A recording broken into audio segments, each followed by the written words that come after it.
Hey everybody, before we dive into part 4 of the series Bad Advice, I want to thank our God that we get to be a part of an amazing nation, and I share with you all a very happy July 4th week. I want to tell you that the first Thursday of every month, I actually release a free leadership podcast.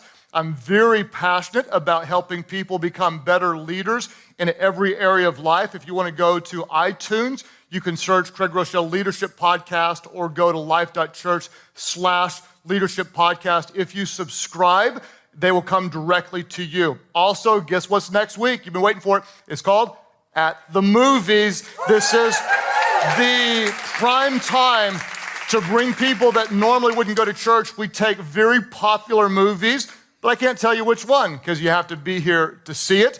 We take popular movies and we teach spiritual truth and use the movies to illustrate the truth from the Bible. That is next week. I will see you next week at the Movies. Now let's go to part 4 of Bad Advice.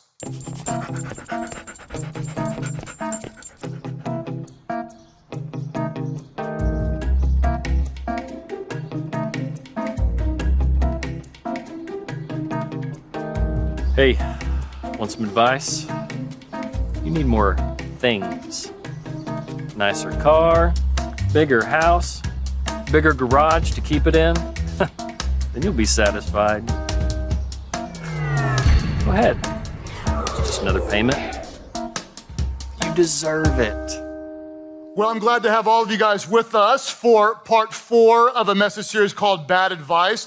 Let me get a show of hands at all of our churches. How many of you would say that if you had a little more money, that would bring some relief, make life easier, or perhaps better? Raise up your hands, raise up your hands. Come on, be honest, be honest. If I gave you $10,000 now, would you be happy?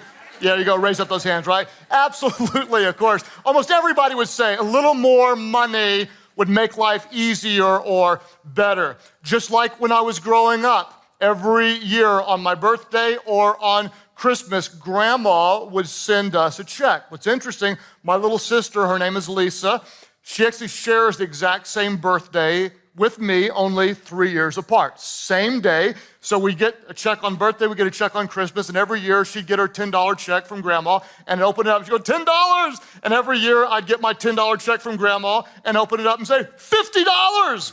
Why? Because that's the kind of big brother I was.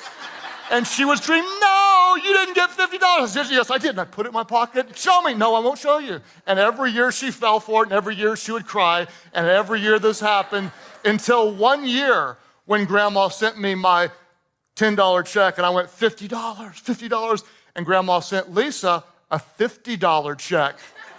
And she went, $50. And it was really $50, and Grandma stuck it to me, okay? Grandma had the final say. And I just remember being devastated. She got more. This is not fair. Why? Because we all know that if we had a little bit more, we would be happy.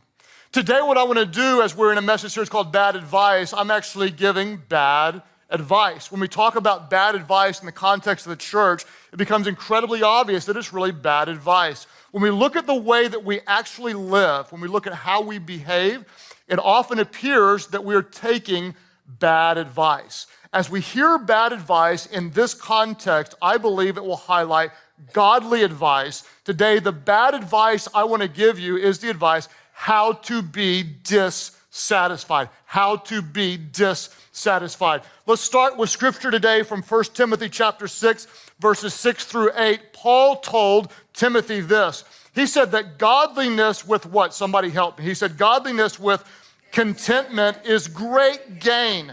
For we brought nothing into the world. In other words, we had nothing when we were born, and we can take nothing out of it. But if we have food and clothing, Paul said what? He said we will be content with that. Now, let's be honest. How many of you ate this week? How many of you ate this week? Yep, okay. How many of you have clothing? Clothing, everybody in a physical campus that does. There may be some people at Church Online that don't. Put on some pants right now at Church Online. Just saying. You've got them, wear them, okay? Just saying. Don't come to church in your underwear. I guess you can at Church Online. Anyway, so if we have food and clothing, we'll be content with that. But let's be honest. Most people we know have the basic necessities, at least where we live, and most people we know are not content. Why? because we buy into the lie and believe the bad advice. If we only had a little bit more, then we would be happy. For example, how much money do you think that you need to make to be happy? Really interesting question. There have been lots of different studies done on this. How much do you need to earn to be happy?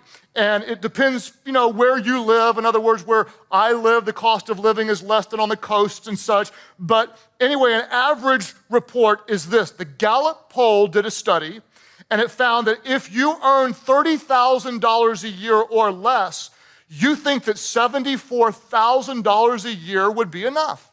Now, there was a time when I made under $30,000 a year, and I remember thinking very clearly, $74,000 a year would be unlimited funds. You could do anything and everything you wanted. Then we had 6 kids and 2 weddings, summer back to back to back, and suddenly $74,000 doesn't sound as unlimited as it used to. Those who made around $50,000 a year, they said it would take $100,000 a year. They would be satisfied forever and completely happy. Some of you thought that at one point, and now you may make that or have a combined income, and you may say, I've got news for you. With a big mortgage payment, 2 car payments, a kid or 2 in private school, dance, soccer, ballet, insurance, braces, $100,000 doesn't go that far. How much do we need to be satisfied, to be happy? And the answer generally is what? Just a little bit more. Just a little bit more. In fact, Jesus told this parable that really captures where many of us might live spiritually. He said this in verse 16 of Luke chapter 12. He told this parable and said, the ground of a certain rich man yielded an abundant harvest. He thought to himself, what shall I do? I have no place to store my crops. Then he said, this is what I'll do. I'll tear down my barns and I'll build bigger ones, and there I'll store my surplus grain. And I'll say to myself, hey, you have plenty of grain laid up for many years. Take life easy, eat, drink, and be merry. In other words, when I have all this, now I can be happy, which this is what many of us actually think. If one day I can have the bigger place, the bigger this, more grain in the barn, then I can take life easy and be happy. And it's not just financial dissatisfaction, right?